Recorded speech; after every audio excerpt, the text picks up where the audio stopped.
Hello mga kapluma, narito tayo sa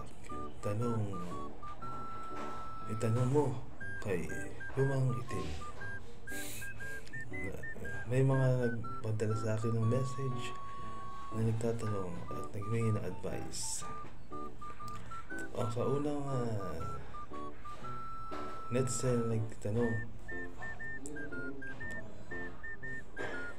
paano po ba masusolusyonan ang problema ko sa pera? Ako po ay hindi nakakaluwag.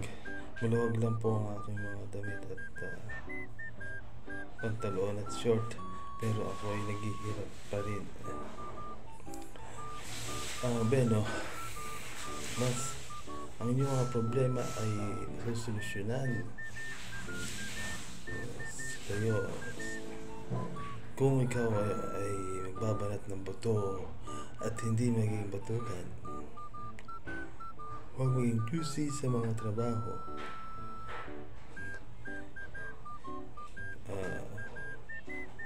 Dahan-dahan lang sa pag-abot ng mga pangarap para ikaw ay hindi masaktan.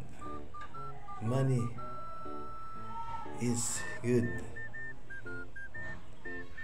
Don't waste your time in the hood. Okay? At pangalawa namang tanong ay nagmula kay Boy Tulonges. Paano po ba may problema po ako dahil lagi po pinapagalitan ng aking tatay.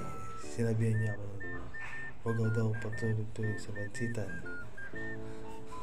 Hindi naman po ako natutulog. Sa aming bahay naman po ako natutulog. Ba't po ganun? Mapapayo ko lang sa'yo ay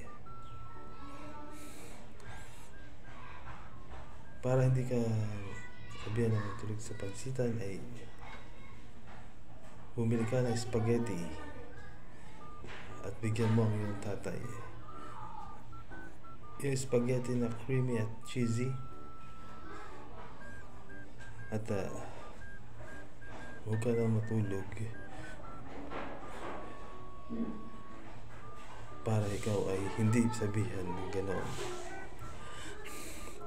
At pangatlong tanungan mula kay Mother Dear. Bakit po pasaway ang aking mga anak tuwing po ako ay nagmamadyong o nagbibingo? Kasi kailangan mo sakasuhin na yung mga anak. Give our children is our future. Give them well and let them lead the way.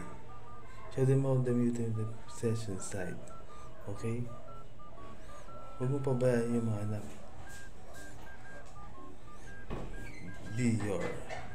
Be a good mother and like Mother Goose. Okay? Bye-bye!